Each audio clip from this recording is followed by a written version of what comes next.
Hello everyone, welcome back to the channel and welcome back to the podcast where today Toby and I are going to be ranking every Premier League club's January transfer window and we're doing it in a tier list. We're going to be starting off from top to bottom with winning the window, good business, standing still, needed more, and then finally bad Jan, aka bad January transfer window. And we're going in alphabetical order, timestamps in the video description below, and we're starting off with Arsenal. Yeah, a pretty quiet window for Arsenal, and it feels like maybe this is the first time in quite a while for Arsenal that that's actually fine. It feels like there was no expectation from fans to improve their squad. Things seem really good with the players that they have, and not really any major injuries or any areas to patch at the moment for them. So the key sort of two ones for them was Zinchenko going out on a permanent to Ajax, I think for around 1.5 million. So not a lot of money, but a decent wage bill potentially gone. And Ranieri off on loan to Marseille to get some experience. So yeah, not really too much more to say for Arsenal, and maybe they just didn't really need it, did they? Yeah, I think that's the case. I think there's a saying that if you don't have to get yourself involved in the January transfer window, then that probably means you're already in a very good position. And I think that is definitely the case for Arsenal. I would have maybe liked to see Wanieri stay and get a few more minutes, but also at the same time, I can understand if maybe the club thinks that him going out on loan is probably the better option for him. I mean, in terms of incomings, when you look around that squad, it would have to be a player of such a high caliber that you really think to yourself, are you going to get a player like that in January? Sometimes you do, maybe because of the contracts, maybe because of a market opportunity. But really, I'm looking at Arsenal right now. They're top of the Premier League by 6 points. They finished top of the Champions League group stage as well. Do they really need enforcements now when it could potentially harm the chemistry? I don't think so. And so for me, I've got them in the middle tier. I've got them in standing still. And for them, I think it's fine because standing still when you're already at the top is probably not a bad thing. Is that similar to what you had, or did you have them somewhere else? Yeah, exactly the same. It's a good standing still, isn't it? Like you said, no risk of stepping back. I suppose if they maybe went out and signed a massive player, and it didn't go quite as planned.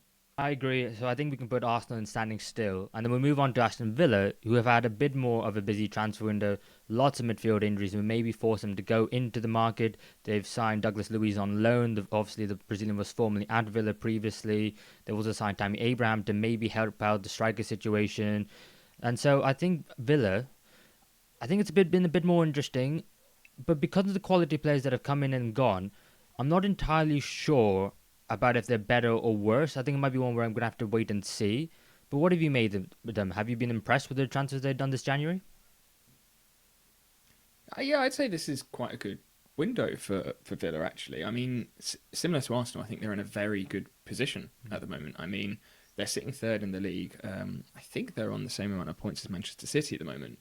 And again, this is a case where it really doesn't feel like they need to go out and push and sign some incredible players. And I think they've done some really smart signings. I think that Douglas Luiz loan is great. Hopefully he can refine that form that he had at Aston Villa, where he was arguably one of the best midfielders in the league.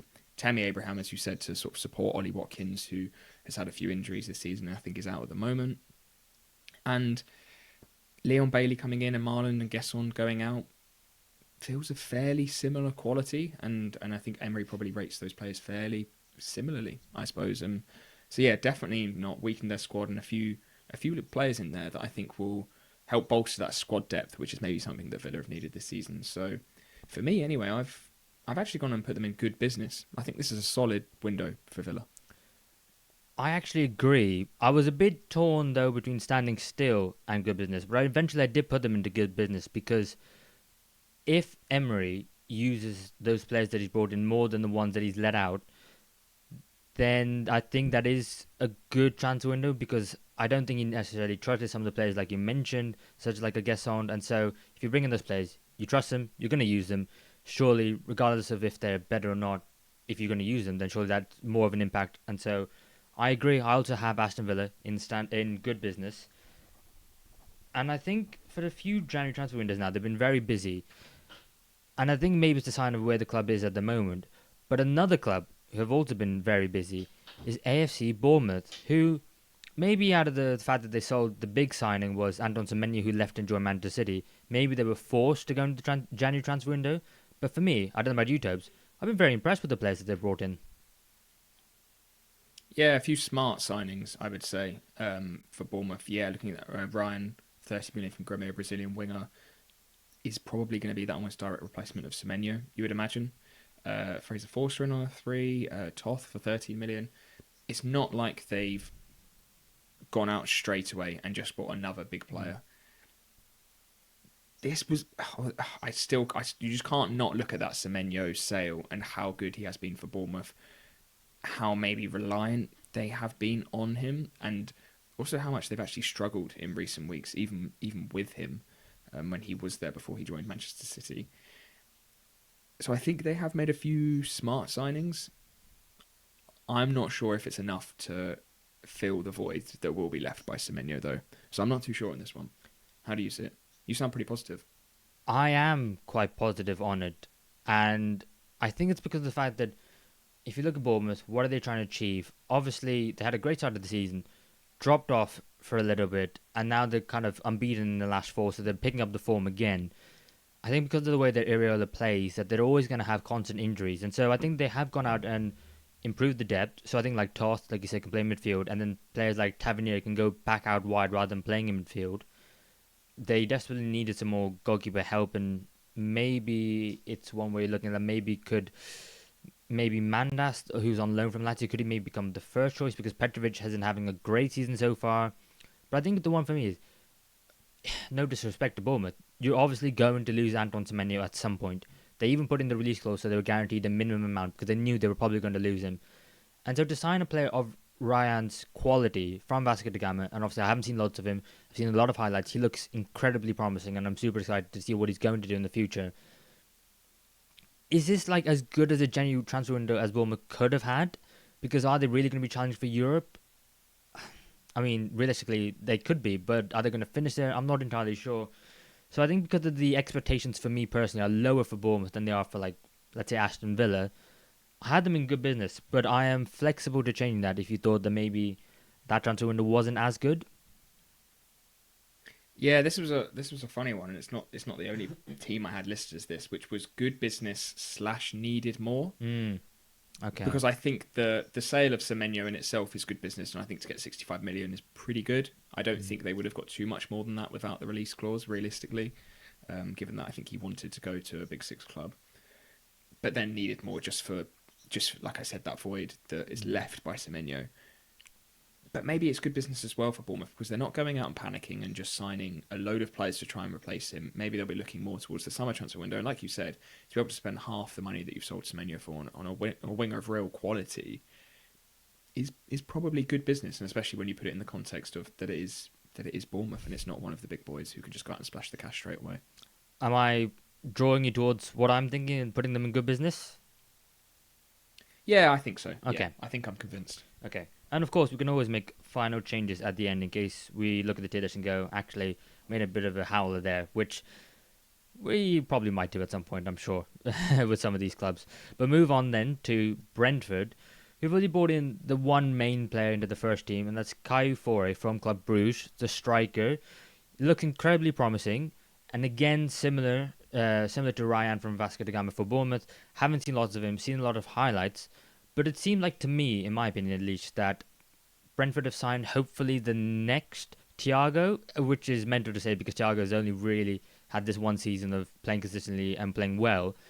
What have you made of it? I mean, they've let go of a lot of players on loan, a lot of squad players. The main one, I suppose, maybe was Frank Onyeka to Coventry City on loan, but how do you balance it out? Yeah, I mean, Igor Thiago came from the Belgian league and has absolutely smashed it. So there's every chance that Fiore could come in and do the same at some point. Again, for Brentford, I think it's a sensible window. I mean, they held on to some of their key players. I think we could have seen. I think it wouldn't have been crazy if we would have seen somebody like a Crystal Palace who eventually went for Strand Larsen coming in to try and get Igor Thiago or something for around that £50 million mark. That really could have happened. And no sale of him, no sale of any other players. Not too much to say for this one. And almost in a similar case to Arsenal, for me, it's a standing still, but a good standing still because Brentford are in a really great place. They're playing well, and I don't think they would want any change at all, really. I completely agree with you, mate. I think Brentford are an incredibly well-run club. We don't need to say it. Everyone already knows that. And I think this is more just sensible business, and they're going round. I think with a lot of the players they let go, they're trying to give them loans, or they're trying to the players that aren't good enough they think anymore, so they've sent them out permanently. And I think this is one where I think we can just put them in standing still and move on. Is that fair? Yeah. Yeah, I think that sounds good. Okay, so Brentford go into standing still, and we move on to the next B, which is Brighton and Hove Albion. The main one for Brighton was the fact that Pascal Gross returned to the Amex, which I think is more than anything a very good feel-good story. And they've let a lot of players go on loan or on permanently from around the fringes of the squad. I suppose most notably you can maybe say maybe Tom Watson to Millwall, maybe Gruder to RB Leipzig, who had caught a couple of people's attentions. Maybe Aaron Cashin, the centre back who they signed from Derby County, who's gone on loan to the Championship to Blackburn Rovers. But mainly on the incoming front, it was Pascal Gross. And Brighton are a bit of a weird team. They're a bit inconsistent in the bottom half of the table so far. What have you made of Brighton's transfer window? Because this is a bit of a head scratcher. I think it's at least in my opinion. Is that how you see it as well? Yeah, just to throw another couple more in there as well. Sarmiento Mm. and Buonanotte out on loan, and O'Reilly Yeah. recalled from Marseille. Brighton is a really funny one because they've got such a Mm. massive squad with so many players consistently going out on loan, but it still feels like they could do with some signings and improving maybe the quality of that squad. I think they have a very, very good like basement, like a very good baseline of play, and the overall quality of the squad is decent, but it still doesn't feel like they have any sort of standout players. Um, and again, like I'm sure we'll be saying a lot, January maybe isn't the time for that, but it still feels like Brighton maybe could have made a little bit more of an impact this window, especially with how their form has been pretty inconsistent and that they haven't been as good as maybe they should be this season. But Gross and O'Reilly, I think, are good incomings. Add some quality into their midfield. So, yeah, probably the first one of the teams we've done so far that maybe feels more towards the negative spectrum than it does the positive. I agree with you on that. I think you could probably tell from the way I worded the question towards you. But yeah, I put them into needed more. And I think because, again, based on the expectations of Brighton, you probably look at the squad and go, okay, they still have the ability to sell on some players for huge amounts of money. They still got Baleba, still got Van Hecker. I think Bart Verbruggen is rising in value and is going to be one that's on the move soon. But I'm looking at that current 11, the current squad, and what can they do right now? They're not really chasing Europe. They're a bit up and down, a bit inconsistent. And I'm also not sure about Fabian Hills at the moment because it seems like they're a very inconsistent side to the one that was challenging for Europe consistently. And so, yeah, I put them into needed more. Have you gone even more negative than that and put them into January, or have you gone for needed more, mate? No, definitely not bad January. I think they're sort of more towards Mm. the top side of needed more, and maybe they're Okay. somewhere between needed more and like a negative standing still that not much has changed and it probably should have. So I think needed more is fair in that case. Okay. And we'll move on then to Burnley, which I found very difficult to judge based on the expectation that I think at least, that they're going to get relegated this season. And I think that they're done. And so any business they do, I'm kind of looking forward with one eye to the championship next season. And so I wasn't really sure of where I could put them because I knew I couldn't put them in winning the window or good business. But I thought to myself, it's largely negative. Is that how you found it as well? Yeah, I mean the key ones: James Ward-Prowse in on loan from West Mm. Ham, and a couple loans out. Key ones maybe being Obafemi and Koleosho. It's a sensible window because I think they also know that they're going down, and it would be silly to go out and spend money to try and keep them up because realistically, it's not going to happen. So it's a sensible window, but because of Burnley's position, for me, they need more, and I don't think they could be any higher than need more for me. However, I understand it, and I don't blame them for Mm. not going Yeah. out and getting more. Yeah, I completely agree on this one. I put needed more in terms of what maybe getting ready for the championship, getting players, maybe signing James Ward-Prowse with an option to buy as an example, and then maybe so that way you have to only play Premier League wages just for the rest of the season. and so you're building the squad, building the chemistry for next year. But yeah, I think this is needed more. And I think we can move on then to Chelsea, which is interesting because I think where they need to be is getting Champions League places this year. But I think because of the form of Manchester United in the last few weeks and the fact that Liverpool have dropped down and so they're also competing in that area, I think the fact that they didn't really make any notable incomings this January in the senior squad, they've recalled a couple of players. They let go of Raheem Sterling, which was a big one. They terminated his contract, so he's now a free agent. And Kendry Price has gone on loan to River Plate. But I'm unsure because also, since Liam Rossini's come in, they've done okay in the league. So it's a difficult point right now, come the end of the January transfer window, to judge Chelsea, where the club is at, where the team is at. But what have you made of the transfer window? Yeah, for me, Raheem Sterling, I think, is that key one of getting him off the books. Essentially, is great for them, and a couple loans as well, which I think are quite positive for them. David Etro for Fofana going out on loan, Tyreek George going on loan to Everton, and Disasi as well. Disasi one to just he's not playing at all, get him out on loan, and the other two getting some experience. Maybe Fofana is more the case of building up his transfer value for the summer, which again I think is sensible.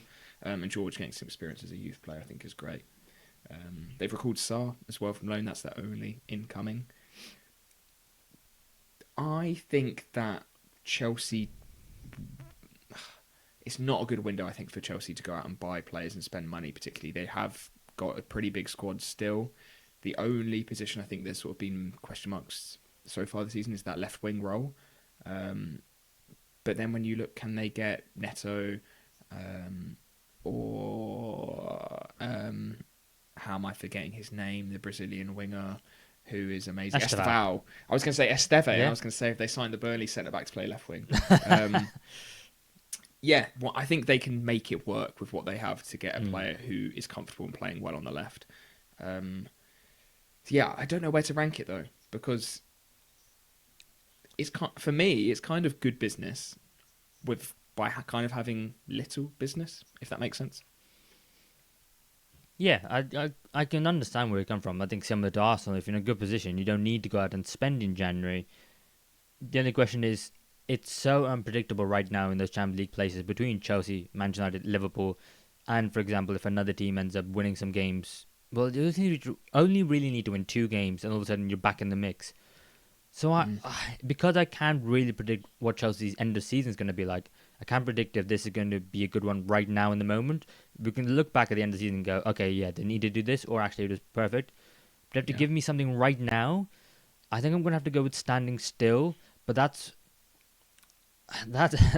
with the information. Well, that's the information right now that I have no clue what Chelsea are going to be like for the rest of the season. Have you gone for standing still as well? I did go for good business because I think getting rid of Sterling is kind of good business. But I also think, yeah, when you compare it to Arsenal, it's pretty similar. So I think standing still makes sense. Yeah. So we're happy to go for standing still? I think we go for that. Yeah. Okay. All right. So Chelsea in standing still and joining Arsenal and Brentford. And then we go to Crystal Palace. And again, I've said this for everyone so far, I think this was a difficult one to do because of the fact that there's just a negative vibe around Crystal Palace right now. Oliver Glasner has announced that he's leaving at the end of the season. He's come out with some comments being like, oh, I'm not sure I can give 100%. And so that's turned some Palace fans the wrong way. And obviously the big one, they lost their captain Mark Gay to Manchester City, which was inevitably going to happen at some point, whether it was going to be now or in the summer. But I think it was just annoying about the fact that the timing it was and the fact that it was before the Sunderland game. Glasner then came out and said we've been training with Gay in the squad all week, and then he's been poached at the last minute, which is incredibly annoying and just added to this further frustrations. But they have brought in a couple of players as well, and I suppose you can chuck out there the whole Jean-Philippe Mateta situation about the fact that he stayed at Palace or not. Toby, I'm going to chuck this one to you. Take it away. Yeah, this is one where it's such a mixed bag. Like, I think the signings of Strand Larsen and Johnson are good signings for Palace, but I also think they've overpaid for both of them, if we're being honest. Johnson, for me, I think is more sort of that £25 million player. Strand Larsen, certainly under 40, let alone getting on to over 50. Mark Gahey, again, I think I suppose in a way they were good to get some money for him now before him going for free in the summer. But then they should never have been in that position for him to only go for 20 million anyway. And they should have probably sold him last summer and maybe got 40, 50 million potentially. So it's such a strange window. And like, yeah, throw in Mateta as well. That I didn't even mention that again. They should have been able to sell him. He wants to go get more money for him now than you will in the summer. I have no idea where to put this. To be honest, it feels like standing still. Doesn't feel like the right description. There should be like a wild card category for Palace. I think because it's a bit all over the place, isn't it? Yeah, I think it's completely all over the place. And before we come to the ranking, I'll just mention on the Mateta situation, I wonder if him getting the operation now on his knee, which caused him to fail the medical at AC Milan, is more him doing it rather than the club, because of the fact that he's now annoyed about the fact that he's staying. So he's going, well, I need the surgery anyway. I may as well do it now while I'm at Crystal Palace, and then get my move at the end of the season. So I'm not entirely sure. I think you could make an argument about the fact that they've done some good business this January transfer window, but I'm looking at the players that they bought on permanent. I'm going, they're not even for Oliver Glasner, they're for the next manager. And fingers crossed that the next manager does actually want those same players as well. I think we could be looking back in the future, maybe next season, maybe the season after, and going, this January transfer window was the catalyst. Maybe not the transfers themselves, but everything around Crystal Palace right now was the catalyst for them having a bit of a slump and being in a relegation battle potentially in the near future. I put them. I put them in bad Jan. I put them in bad Jan. Wow, blimey! Because I think retrospectively, I think it would be a bad transfer window, even though, like you said, I think they overpaid for some of the players. I'm not sure how they're going to fit in the future for the next manager. I'm not sure the next manager is even going to want them. And so I think the vision at Palace is incredibly confusing. And you need to replace Mark Gay with a centre-back. Didn't do that either. So I think maybe everything together made me put them in bad Jan. I'm guessing by your reaction, you didn't do that. No, I mean, this is one of those players where I have them in good business / needed more, because I think they have at least actually gone out and spent some money, which has not happened in Palace windows previous and has caused issues for them. To be fair, it's almost as if needed more should have been needed better for Crystal Palace. Yeah, and I think that's maybe where I am for them, is that just everything at the club doesn't feel great at the moment, and even stuff that's less directly in the transfer window, like with Glasner, and sort of the atmosphere at the club at the moment is in a pretty bad place, and these signings don't particularly feel that inspiring, I would say. Bad Jan is maybe a little harsh. Okay. So I think needed more could be fair. Yeah. Okay. I didn't feel that strongly about it anyway. Right, Crystal Palace in needed more, joining Brighton and Burnley. And then move on to Everton, who largely, I think, had a very quiet January transfer window up until the last few days, and all of a sudden deadline days. Are they signing players? Are they not? Run us through who they did and didn't sign, Toby. I mean, yeah, the main one was Tyreek George on loan coming in from Chelsea, which I think is a good option to have. He's a pretty versatile player. He can play almost anywhere across that front three, I would say. They almost sold Dwight McNeil, which fell through the last hurdle. They've had a load of outgoings in loans. Are there any I'm missing? I feel like there's maybe one more potential transfer that didn't go through or didn't happen. Oh, maybe, I think it was Juventus were linked with Beto at the last minute, but I think they kept hold of him, didn't they? So it's fine. Yeah. Yeah, so, ultimately a quiet window for Everton when it could have been a lot more, with a few more transfers thrown in there. I think Everton, for me, this has needed more. It feels like Everton could have done with a little bolster this window. And it feels like the teams around them, I feel like this is a window that maybe could have bumped them up almost past that sort of low mid-table point and pressed them up to maybe even sort of where Brentford are sitting at the moment. I mean, I don't think they're that far off there. And maybe a signing or two could have helped push them on for the rest of the season, where things have been a little mixed for Everton this season so far. Okay. When you say you think they maybe need a bit more, in what specific positions were you thinking? Or were you thinking more like squad depth and more lesser the first 11? Or were you thinking the first 11? I think it's. I don't think it's necessarily the first 11 because I think their first 11 is again in a similar position to Brighton. I would say where the quality overall is quite good, but it doesn't really feel like there's a stand-up. I think they either needed some sort of firepower in that sort of front line off the bench potentially, so maybe a couple attacking squad players or one real sort of standout player, probably a winger. I would say is the one thing where it feels like Everton could really do with. And I know they've got NGI and Grealish at the moment, but I don't know. It just feels like I don't know. It feels like they could still do with something for me. Mm. Yeah, I understand what you mean. I think for me, I think maybe the fullback areas. I mean, right back for years has been this area of Everton where I've gone, right, they probably need to sign a right back now. And Seamus Coleman has still been wheeled out again for another season. I think having Jared Brentford back and fit is probably a good thing.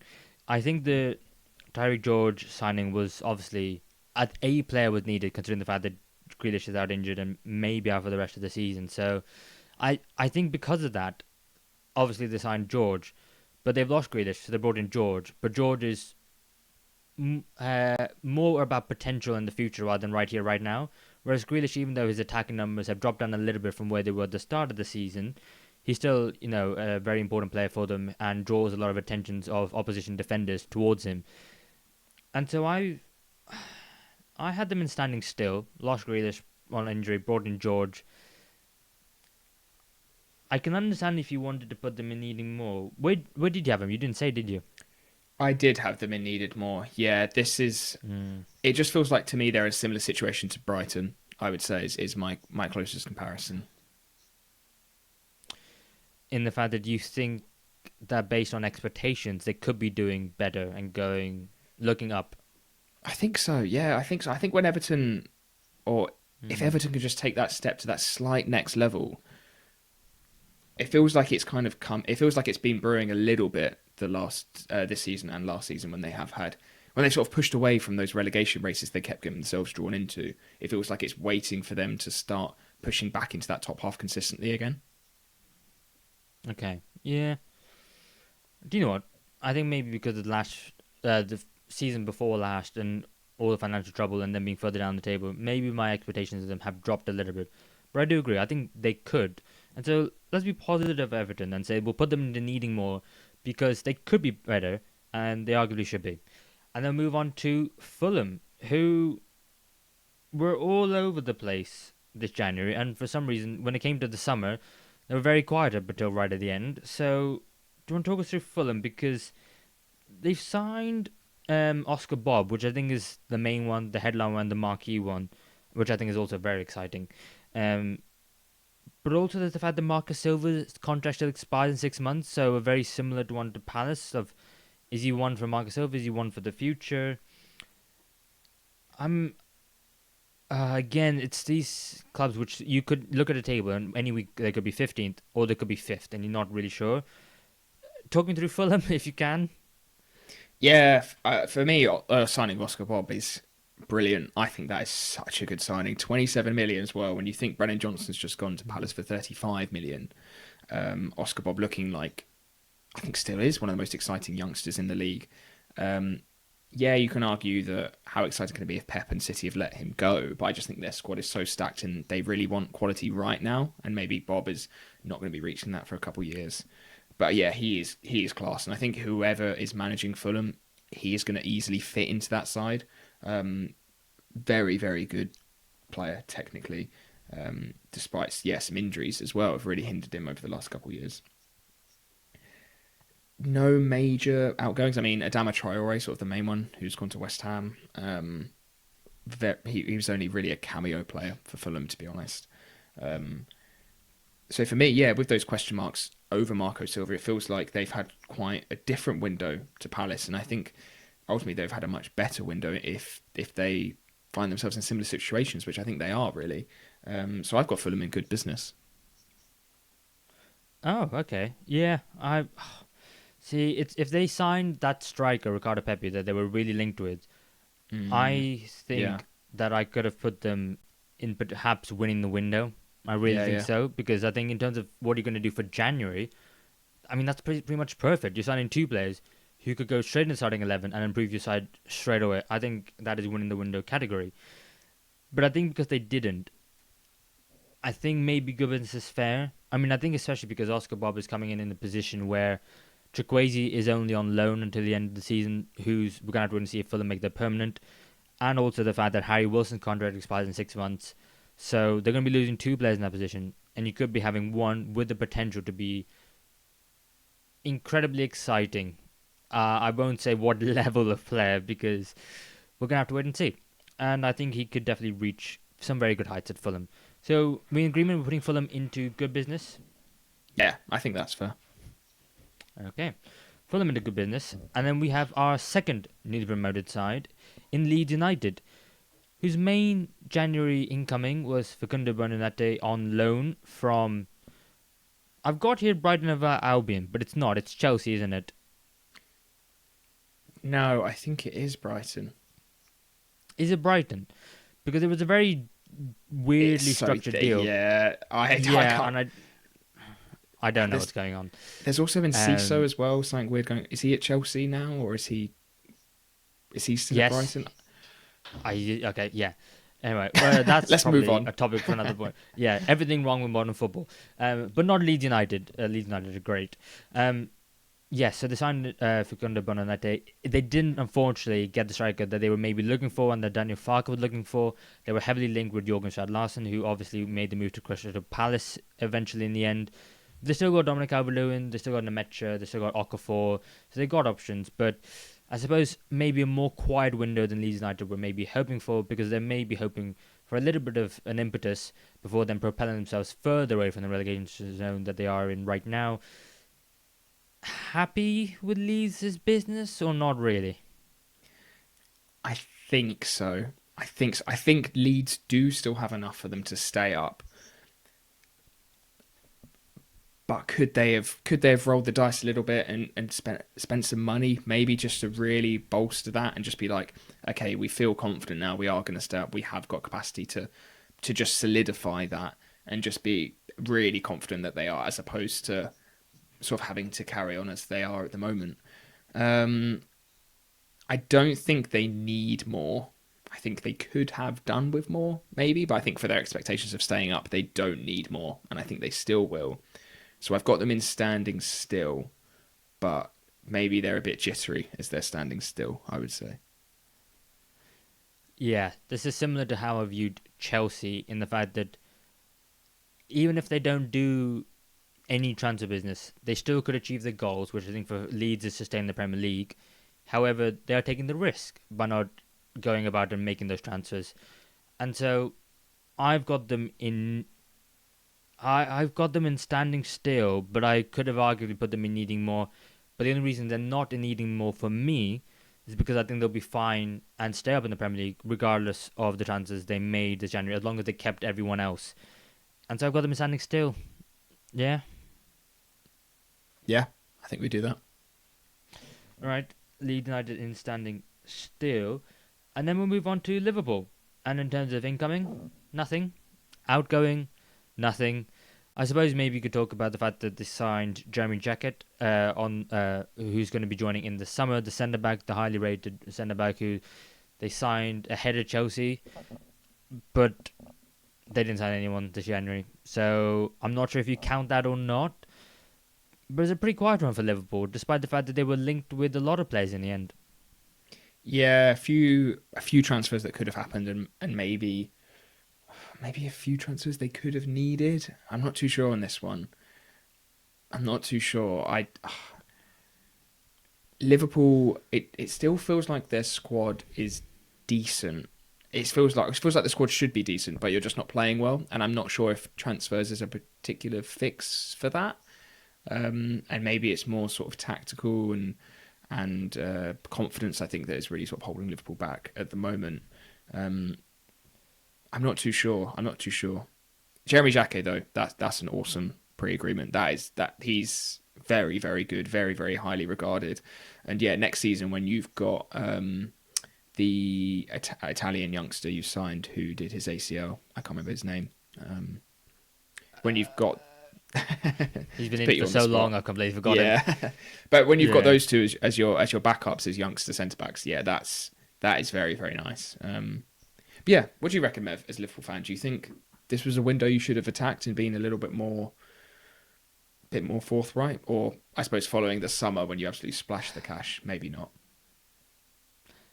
It's weird because when it's your own team, when they do well, I'm overly positive. I'm bigging them up. I'm like screaming from the top of my lungs. But when they're having a bad time, I'm overly negative because it's my club and I'm literally watching every minute, even though I wish I wasn't at times. Mm. And so it's come to the point where I've actually put Liverpool into needed more. Okay, and that's mainly because of the fact that I think similar to Chelsea, they could still achieve the minimum goals for this season, which is should still be getting in the Champions League. But because of the injuries we've had at right back to Conor Bradley, Jeremy Frimpong, we're then going to be playing Szoboszlai, Curtis Jones, Wataru Endo, Joe Gomez if he's fit, but then we also need him to cover the centre backs because it's only Virgil and Canate. And so you're taking those players out of the and you're taking Curtis Jones and Dominic Szoboszlai out of the midfield, and so you're relying heavily on the players that you already have. And so Chelsea don't have an injury crisis, which is why I think it's fine to put them in the standing still. Liverpool do have one in one position. It's not the end of the world, but it could be. And so I have put Liverpool into needing more because of the fact that I'm a Liverpool fan, and when things go badly, I'm overly negative because I have to live and breathe it every single day. What were your thoughts? Were you thinking more standing still, or were you thinking needing more? I put needed more of a question mark, so I'm Mm. happy to go for that after hearing from yourself. If we get anyone saying you're completely wrong, you're delusional, I will take it on myself, so that's fine. I'll move on then to Manchester City. We signed Mark Gay and Antoine Semenyo, so a pretty quiet January transfer window, I think it's fair to say. No, Man City, I think it's fair to say they had a very good one, didn't they? Yeah, this isn't easy winning the window, isn't it? I mean, they've signed two of arguably the best players in the league in their respective positions for pretty decent prices. Especially Mark Gay for 20 million is ridiculous. And yes, his wage is pretty massive and over a fairly long contract. But when you've only paid 20 million for him, that's, yeah. Outgoings, Phillips on loan, Ortega for only 500,000, I think was a strange one. I was really surprised by the low price of that. And then Oscar Bob. It's a shame to see him go, but ultimately with City's stacked squad, I don't think he will be immediately missed. And maybe City have a buyback clause in there. That would be a bit sneaky of them. Yeah, this is winning the window for me. Yeah, I think so. They were not only in trouble of not achieving their goals, which for Man City is to at least challenge for the Premier League. They are now back to challenging for the Premier League, even though there is a point gap at the time recording between themselves and Arsenal. But they signed two players who have immediately gone into the first team, improved the first team, and look good for the future as well. And I'm pretty sure that Semenyo is also homegrown like Mark Gahey. I think, yeah, I think they are one of the contenders for winning the window. And I think that's very fair to say. I don't think anyone can dispute that. Leone is the name of the Liverpool centre back, by the way. And Nice, then there we go. we'll move on to Manchester United. In terms of first team, no one in, no one out, really. What do you make of their window? It's mainly more about the manager than the players. Yeah, for me, this is sort of in a similar situation to Palace and Fulham, where I think there's quite a few question marks and that United had to tread a little bit carefully this window. I certainly do think Man United need to improve the quality of their squad. And I think there are a number of players in there who aren't good enough. I don't think they have particularly good squad depth. And I think come the summer, when they know who their permanent manager is, they need to have a big window. And I think if they do have the big window next season, I think if they're playing like they are right at this moment, then they're definitely going to be pushing. They're going to be in that top four again. However, yeah, with Carrick obviously only being till the end of the season at the moment, anyway, I don't think it was a particularly good time for Man United to go out and sign anyone big. Um, so yeah, they do need more, but I don't think they needed to go out and get more this window. So I've gone for standing still for Man United. How do you see it? I have also gone for standing still for Manchester United because Liverpool were obviously, I thought of them a lot higher at the beginning of the season. I thought of Chelsea a lot higher. And right at the beginning of the season, I said my predictions for Man United was that they're going to finish sixth. So the fact that they're already overachieving that already, and I think that's obviously due to a lot of the recent form, and obviously the vibe around Manchester United is a lot more positive on the back of their 3 consecutive wins. So even if they don't get Champions League football, I think that is still a good season for them, despite the position they found themselves in. And I think we need to look back retrospectively to our predictions at the beginning of the season, so where they were. And so they only have 1 game a week between now and the end of the season, not in any other competition, be knocked out of them all. I've also got them standing still. I think if they sign anyone, they're going to probably have to overpay. Who wants to come when you only have a temporary manager and you don't even know who the permanent manager is going to be? I think this is sensible, just standing still. Yeah, I think that works well. Lovely. And then we'll move on to Newcastle United, who are very similar in terms of senior players. No one in, no one really out apart from a couple of loans. But did they need it, Toby? I think if any team needed it, it is Newcastle for me. Not that they're awful and they're really struggling, but I do think they are performing less than they should be. Maybe those expectations are for Newcastle. Um, they could still do with a right winger who I think has really cemented themselves in the squad. I think they could do with some midfield cover, and I think the quality when they don't have that, especially in a defensive midfield sense, I think it drops quite significantly. And I think we've seen for a number of periods this season when they've had those terrible defensive injuries that the cover there isn't good enough or potentially versatile enough either, and that's where they've really struggled. As well, when we even get to deadline day, as well, rumours of Sandro Tonali's agent offering Tonali to Arsenal, which he then denied very strongly. But I think those question marks even throwing up is not looking good in the summer for Newcastle. So yeah, for me anyway, this is one of the worst windows, I would probably say. Actually, how do you see it? One of the worst, as in bad January. I think this would be one team has to go in bad Jan. For me, that team would be Newcastle. I tell you what, there was not a word you said there that I disagree with. I also had them in bad January. And I think I agree because, again, similarly looking towards the future, I think we will maybe look back at the January and go, why did Newcastle sign anyone this January to help them improve and get them to Champions League places, which are quite clearly open for getting into this season because of the fact that all the teams currently in and around there are dropping points and dropping points regularly, and so are Newcastle right now, but just more so. So if one team can get a consistent run between now and the end of the season, they could find themselves being there quite comfortably maybe by the end of it. And so I do think that Newcastle have had a bad January. They needed to invest. Maybe the PSR restrictions on them will say otherwise, but I do think that when I look at someone like an Aston Villa, and while it wasn't ideal, maybe the lost players they didn't necessarily want, they went out there, they conducted some business, and they were going, we're going to make sure that we achieve our goals no matter what. And so I have also got Newcastle in bad January. And I know Newcastle fans might feel like that's harsh, but if they were already in the Champions League places this season, I'd go, you know what, they're absolutely fine. But what I've seen of them this season indicates to me that they probably won't be. So yeah, bad January for Newcastle. Are we sure we're doing this? Are we putting Newcastle in bad January?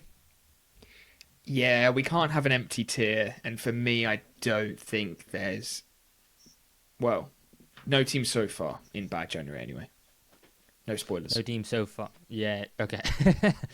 Absolutely no spoilers. Okay. Newcastle fans, let us know in the comments below if you agree or disagree on that. I've got a feeling I know what you're going to say. Nottingham Forest up next, who, interestingly, I think promised a lot, maybe under-delivered, But they did bring in some players, notably Lorenzo Luca on loan from Napoli, Stefan Ortega, like we mentioned, from Manchester City for a very low fee, and a couple of players who went out on loan, mainly, I suppose, Arnold Calamuendo, who I was incredibly excited about when he joined. Would like to see him get more opportunities, but I suppose he's going out on loan, and a couple of others, but more quiet than I actually expected from Forest. Were you surprised they didn't do more?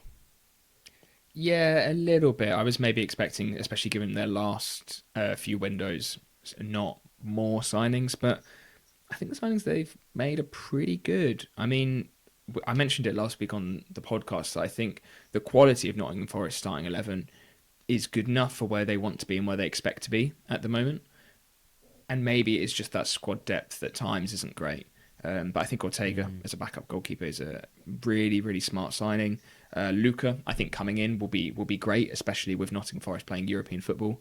To have another striker at the club will just give them some more options, and yeah, it really fits the profile of how Forest want to play with a nice tall centre forward. And yeah, I think it's a solid window. No outgoings as well, I think is key for Forest, especially where they are and the position that they're in at the moment. That it could have been an opportunity for a big side, I think, to come in for one of their top players, and it didn't happen. So yeah, overall, more towards the positive, this one for me. What about you? More towards the neutral for me, actually. Are you maybe going towards good business? Because for me, it was standing still. Yeah, if I was being very generous, I think I could have put them in good business. Um, It depends on Lorenzo Luca, doesn't it? Because if he comes yeah, in and hits the ground running, then you're going, all right, fair enough. yeah, because I don't think Ortega and Nets as well, the German defender they signed, I don't Mm. think they are going to be making a massive impact. Whereas Luca, it feels like maybe could be the one. You know, he gets 30 minutes at the end of the game, scores. His minutes start to creep up, and then potentially maybe even just comes the starting striker by the end of the season. Because I think Jesus has been good on and off. Wood hasn't really had much of a sniff this season, and it feels like maybe that could be the one. But yeah, that's quite a lot of expectation on a loan signing of a young player coming to the Premier League. So maybe standing still works better. Yeah, they do have the obligation to buy Luca, if not obligation, option to buy if they want to. But is he going to really hit the ground running? And Chris Wood is back from injury soon, but like you said, is he going to get the minutes? Are we happy to put them in standing still? Yeah, I'm happy with that. Okay. Nottingham Forest in standing still. And then we move on to Sunderland, the final of our newly promoted sides. And I found this one interesting because they've had a lot of outgoings, mainly on loan, because obviously they had a very bloated squad coming into the season. They didn't manage to let go of every single player that they were probably hoping for. And so this is probably those players realizing that they haven't been getting the minutes that they would like in the Premier League this season. And so they've decided to maybe force hand and go out on loan, really, and get some more game time. They brought in a couple of players. I will be honest and say that I've not heard of a couple of them, and I don't know how good they're going to be. But to me, it already feels like Sunderland are going to be staying up in the Premier League this season. That was the goal going into it, and they far exceeded that. And I don't think the players they brought in, who I did find out a little bit about, aren't going to be moving the needle too much. But what were your thoughts? Pretty much the same. Yeah, I think the loan outs are all pretty positive. Like you said, they had a really, really big squad. Good to get those players out playing. Good to get them off the wage bill at least for 6 months. Somebody like Simon Adingra going on loan, I think, is a little bit wasted at Sunderland at the moment because he's just not really getting into the team. So good to see him go out on loan as well because I think on his day he can be a really, really great asset. But yeah, again, not too much knowledge on those incomings. I mean, Angulo for 17.5 million being the biggest one who maybe could get his way into the team. Mm. Yeah, similar to Forest, I guess, where it's somewhere for me between standing still and good business.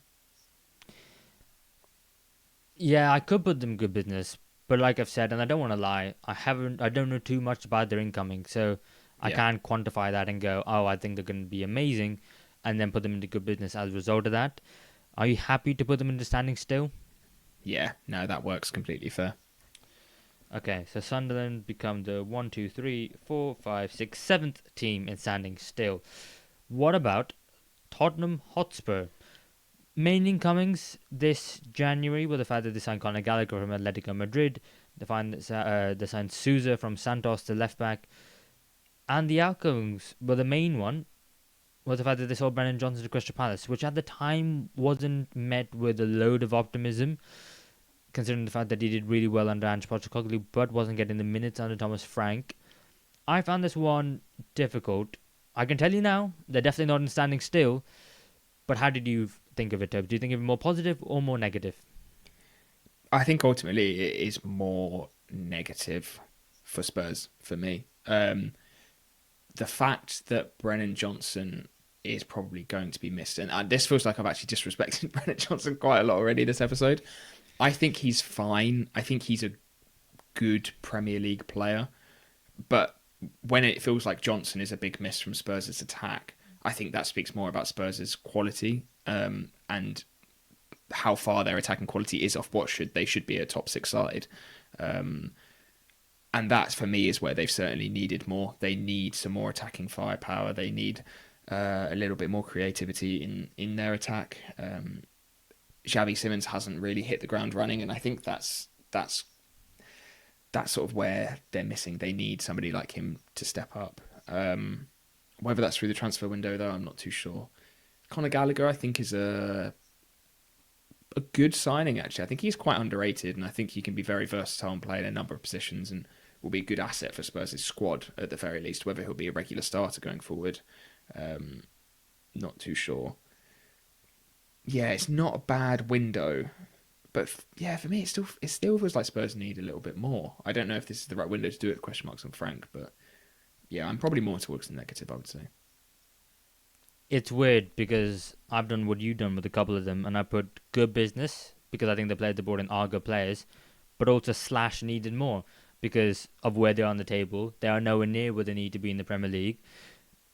And so I find it difficult because obviously I think Souza was a good signing at left back because of the fact that obviously Ben Davies had been ruled out at the end of the season, so there's no natural left-footed left back option to be the backup to Destiny Adoji. You could play Jet Spencer, but he's been playing further forward, and then he also needs to be covered for Pedro Porro. So then, as a result, you've seen Mickey van der Ven fill in at left back, which I don't think is ideal. And that means you're kind of effectively playing with three centre backs at the back of the pitch. And I think Conor Gallagher, while not maybe the midfield player and the profile they were looking for in terms of that guy who can get his foot on the ball, he does offer a lot else going forward. And I think a lot of his energy. We saw that for the second goal that Spurs scored against Manchester City with the Dominic Solanke flick with the back heel. What a goal, by the way. And so I think that if they were further up the table and doing well, I think you go, oh, it's good business. They're supplementing the squad. They're doing well. The fact is, I think they need maybe major surgery, but you can't always do that in January. You can almost never do that in January, for being honest. But I've ended up putting them in needing more, but that's mainly based on expectations where they should be and where they are right now, which is nowhere near. Yeah, I agree with that. I think it's they have still gone out and done business, but it they probably need to do even more, which feels a little bit harsh. But yeah, those expectations for Spurs are much bigger than other clubs. Mm. And then we move on to West Ham United, who have done a lot of business. They needed to do a lot of business, but is that business enough? And can you actually compare that business that they've done to what their goal is, which is to stay up in the Premier League, based on the fact that they were a long way off staying off in the Premier League going into the January transfer window? And so I found West Ham United's business incredibly tough. Obviously, they signed Tati Castellanos from Lazio, Pablo from Gil Vicente, Adama Traore from Fulham, Kaiba La Madrid from Deportivo La Guera on loan, Axel Disasi. I'm not missing anyone else, am I? Don't think so. I think that's all. Okay. But obviously, they've lost some big players as well, with the likes of Lucas Paqueta, the main one going to Flamengo. They've lost Guido Rodriguez, Nicholas Fulkrug, James Ward-Prowse has gone on loan, a couple of other players gone on loan. And so there's a lot of chop and change. And ultimately, I'm still not sure. how good the business has been for West Ham. What are your thoughts, mate? Yeah, I'm not too much, not too sure either. I mean, Pablo Felipe and Castellanos have come straight into the starting 11. Have started almost every game since they have been signed. And West Ham's form has been significantly better since doing so. Adama Traore and Disasi are great squad options for them to have, especially Adama Traore. We know how deadly he can be off the bench. And even when you look at the outgoings, they're actually in like a positive or negative net spend. They've made money this window with the sales of Paquetá, Guilherme, and as well if you throw in Guido Rodriguez, which was undisclosed, so we don't know the exact value of that. And I think getting rid of Paquetá, I mean, to be able to get 36 million from the Brazilian league, a league not known for spending significant amounts of money, I think is pretty good business, especially when he was so keen to leave and go back to Brazil as well. Quality player, but yeah, not the most consistent for West Ham. I think they have gone out and done a decent amount, which they've really needed to do. So I think ultimately this is a good window for West Ham. I would say a really good window. It's at least good business for me. So actually, I had them alongside Manchester City as winning the window. The only issue I have personally is, of course, like I said, where they were going into the beginning of the transfer window and where they are now. Is this business going to help them keep them in the Premier League? I'm not entirely sure. But that's not based on the transfer window that they've had. That's based on the league form in the first half of the season, which is entirely the players before's fault. Maybe a bit of Graham Potter's fault as well. And so I've got them winning the window. But they could still be relegated. It's mental to say. But where did you have them specifically? Yeah, no, I had them in there as well, actually. I don't think they really could have done much more. So for me, yeah, if they can't do any more, they've got to be winning the window. Yeah. I mean, maybe you could argue that with the fact that there's whole Paquetá, maybe they're in a positive net spend. Maybe they could spend even more. But with the situation they're facing, if they spend them more, they might not have it for next season, and you don't know if they're going to be in the Premier League or not. So they really can afford to do it. So, yeah, I think they've done as well as they could have. Plus, Fulkrug, if AC Milan sign him permanently, they can make some even more money on that. So, yeah, we'll put West Ham in good business, in winning the window, sorry, which is actually mental to say. And then finally, we got Wolves, which was weird, if I'm being honest, because what do you expect Wolves to do this season? So I think, I got to say, I think they did good business this window. The fact that they sold Strand Larsen, someone they didn't wanted to sell anyway. They signed Adam Armstrong and they signed Adrian Gomez on loan, getting ready for next season. I actually had them in good business. Yeah, this is one where I started looking at. And I was like, okay, where are Wolves in the league? They're on 8 points. They clearly need more, but they also kind of don't, because they are in a position where they are going to be relegated. Like, there's not really any question about it. Adam Armstrong is the championship signing. That is like the most championship-y setup signing I've ever seen, and he will be great for them next season, I think. Angel Gomez will be fun to see him in the Prem. I'm looking forward to that. I think we'll get some good game time there. And yeah, Strand Larsen, to get 45 million for Strand Larsen, even without those incomings, that is good business, I would say.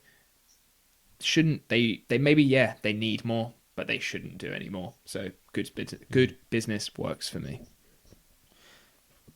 Which is mental to say, but I think it's also, like we've been saying throughout with every club, it's not necessarily about what you do, it's about what you do in comparison to your expectations and what you need to be doing going forward. And I think Wolves have been very sensible in not really signing anyone on a permanent apart from Adam Armstrong, because, like I said, perfect for the championship next season.